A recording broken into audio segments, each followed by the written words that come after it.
Bien, 2012 House Edition, Sinfonía Records produce. Con la queremos otra vez. Bien, el Rasek en el beat. Viene. Ábreme las puertas de tu corazón, conóceme en mi interior. Solo pido una oportunidad, si me lo permites siempre voy a estar.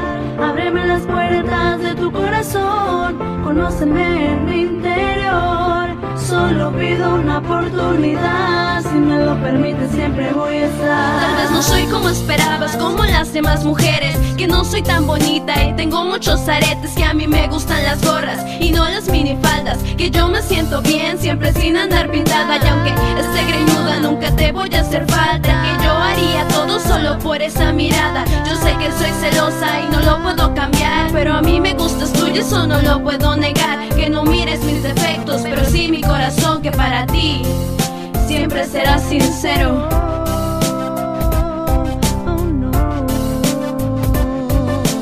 Ábreme las puertas de tu corazón, conóceme en mi interior. Solo pido una oportunidad, si me lo permites siempre voy a estar.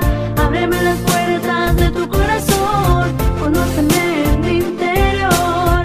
Solo pido una oportunidad, si me lo permites siempre voy a estar. Quiero que me hables, me fascina escucharte. Tu voz es la melodía que quiero escuchar al despertarme. Me encantan los 90 junto con los 60, pero más me gustas tú, que no seas de esa época. Me gustan los grafitis y calzo Nike.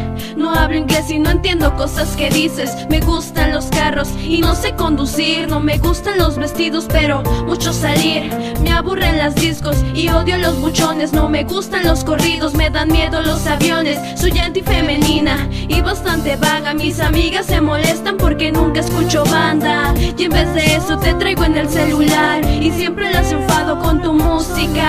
Lo que para ella ha servido, para mí sí son canciones. Que me hables en el Face y me siento importante, que me quieras de verdad, eso es lo único que quiero. Y si lo logro sería mi más grande sueño. Sí, sería mi más grande sueño. Bien. Ábreme las puertas de tu corazón, conóceme en mi interior. Solo pido una oportunidad,